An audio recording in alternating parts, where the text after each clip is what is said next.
Some trucks were built to move mountains. Some were built to last forever. And a few were built so dangerously wrong, they left behind a trail of fire, lawsuits, and lives lost. These are not myths. They're real machines, made by real companies, driven by ordinary people who trusted what they bought. Engines that exploded, frames that snapped in half, and designs so lethal they were buried under corporate silence. This is not a countdown of horsepower or torque. This is a countdown of mistakes. The kind that kill. You're watching The Gear Age, and these are the 10 deadliest pickup trucks ever built. Before we start, what's the most dangerous truck you've ever heard of? Drop it in the comments, and make sure you're subscribed to The Gear Age, because what you're about to see might just top them all. Chevrolet El Camino SS454, when power became a death wish. In 1970, Chevrolet decided to do something insane. Take a family car and give it the soul of a dragster. The result was the El Camino SS454, a truck-car hybrid with a 7.4-liter V8 producing 450 horsepower, more than some race cars of its era. It was called a muscle truck, but what it really was a loaded gun with no safety. The El Camino had the brakes of a sedan, the suspension of a cruiser, and the weight balance of a bad idea. Hit the throttle, and it launched like a rocket. Hit the brakes, and you prayed to survive. With an empty bed, the rear end was so light that the tires spun endlessly. At highway speeds, add cargo, and the front lifted like a powerboat. One reviewer called it a mechanical bull that wants you dead. It could do 0 to 60 in under 6 seconds, but stopping from 60 to 0 often ended in a ditch, a wall, or worse. By 1971, insurers refused to cover them. Chevy quietly pulled the plug. Officially, it was due to emissions. Unofficially, it was because too many people weren't walking away from crashes. The El Camino SS454 was a wild animal dressed as a commuter car. It proved that speed without sense isn't power. It's suicide on wheels. 9. Dodge Dakota convertible, when marketing defied physics. It was 1989, and Dodge wanted to make trucks fun. So someone said, "What if we cut the roof off?" And somehow, they actually did it. The Dodge Dakota convertible became the first and only factory-built drop-top pickup truck in America. It looked adventurous, a truck for beach drives and weekend escapes. But the moment you hit a pothole, physics started laughing. A pickup truck's roof isn't decoration. It's structural support. It keeps the body rigid under load. Without it, the Dakota flexed so much that doors jammed shut. Over rough roads, the cabin twisted. Water leaked in during rain. Dust poured through gaps. At highway speeds, the soft top flapped louder than the engine. And if a storm rolled in, you needed 2 people and 15 minutes to raise the top. By then, you were soaked. The truck wobbled. The body bent. The frame screamed. Dodge planned to sell 2,000. They made 3,759. Dealers couldn't give them away fast enough. In the end, the Dakota convertible wasn't just a design mistake. It was proof that not every idea deserves a green light. And physics always wins. 8. International CXT, when big became too big. In 2004, International Trucks looked at America's obsession with pickups and asked, "What if we made one that could tow a house?" They built the CXT, a pickup truck based on a dump truck chassis. It was 21 feet long, 8 feet wide, 9 feet tall, and weighed 14,500 pounds, empty. The hood alone was the size of a dining table. You couldn't see a sedan parked in front of it. Its brakes were so massive they required air compression, and in some states, a commercial license to drive. It looked like power incarnate, but behind the wheel, it was a blind, lumbering beast. In accidents, the CXT didn't collide. It crushed. No airbags, no crumple zones, no stability control, just mass, momentum, and mayhem. Parking garages? Forget it. Drive-thrus? Impossible. Stopping distance? Measured in city blocks. One safety engineer said it best. The CXT isn't a pickup. It's an ego problem. International never revealed how many they sold. And maybe that's a mercy, because some monsters are better left forgotten. 7. Reliant Ant, the truck that shouldn't stand up. Only the British could look at a pickup truck and think, let's give it 3 wheels. The Reliant Ant, born in the 1960s, died in shame. 2 wheels in the back, 1 in the front. That meant every turn was a gamble between upright and upside down. The center of gravity sat somewhere above the driver's head. Hit a corner too fast, and it didn't skid. It tipped. Rain? It spun like a coin. Snow? A death sentence. Crosswind? You might end up in another postal code. Designed as a cheap work truck, it carried small loads, but add too much weight to the bed, and it became a self-flipping trebuchet. The government eventually required special licenses to drive it, not because it was fast, but because it was that dangerous. Reliant kept making it until 1981.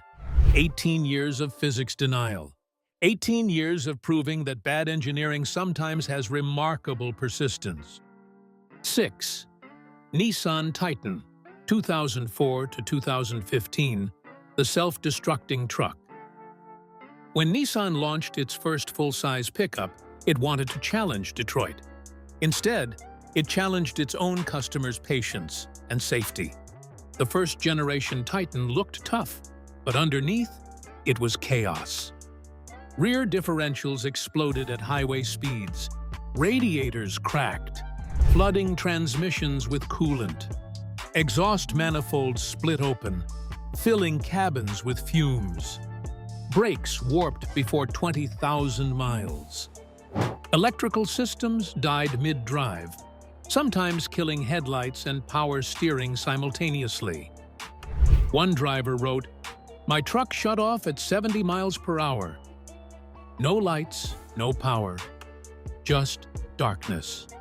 Repairs could exceed $5,000. Many Titans were junked before 100,000 miles. Even dealers began referring to the 2004 to 2006 models as ticking time bombs. By 2015, Nissan redesigned the Titan entirely. An unspoken confession that the first one was beyond saving. The Titan wasn't just a mechanical failure. It was a reminder that ambition without testing is just a recipe for chaos. 5. Ford F-256.0 Powerstroke Diesel, 2003 to 2007. The diesel disaster. This engine was supposed to make Ford unstoppable. Instead, it became a nightmare that haunted owners for years. The 6.0-liter Powerstroke diesel, built by International, was a masterpiece of poor engineering. It blew head gaskets like light bulbs. The EGR cooler failed constantly. The oil cooler clogged. The turbo seized. And the fuel injection system, so overcomplicated it required its own prayer manual. Drivers reported losing power suddenly while towing massive trailers. No brakes, no steering assist, just momentum and fear. Ford blamed owners. Owners blamed Ford. Lawsuits piled up. An entire aftermarket industry rose around one word: bulletproofing. Replacing thousands in parts just to make the truck roadworthy. One mechanic called it Ford's best-selling recall. Even today, say 6.0 Powerstroke in a diesel shop, and someone will groan. It's not just a bad engine, it's the symbol of what happens when pride replaces testing. 4. Dodge Ram 2500/3500, 2021 to 2023, when modern trucks forgot common sense. You'd think, by now, automakers had learned their lessons. You'd think safety was guaranteed. And then, in 2021, Ram built trucks that could catch fire while parked in your garage. The culprit? The intake heater grid relay dash, a small part designed to warm air for cold starts. It overheated, it melted, it ignited. Owners reported waking up to smoke and sirens. One man in Texas found his 2022 Ram engulfed in flames 2 hours after he parked it. The fire spread to his shed before firefighters arrived. Stellantis, Ram's parent company, issued a recall. But their first solution? Do not park indoors. Imagine spending $70,000 on a truck, only to be told to leave it in the driveway like a ticking bomb. Over 300,000 units were affected. Forums filled with photos of melted relays and burnt hoods. It's not just irony, it's tragedy. Even after a century of innovation, we're still learning the same lesson. Technology doesn't replace responsibility. 3. Toyota Tacoma and Tundra, 1995 to 2010. When rust ate the truth. Toyota's name was built on reliability. But from the mid-1990s through 2010, that reputation began to crumble, literally. Owners started noticing something strange beneath their trucks. Frames dissolving from the inside out. It began as surface rust, then holes, then entire frames splitting apart. Leaf springs tore through metal, spare tires fell off mid-drive, and trailers detached from hitches because the rear frame had snapped. One man's Tacoma broke in half on a highway overpass. Another jacked up his truck for an oil change and watched the jack punch through the frame like paper.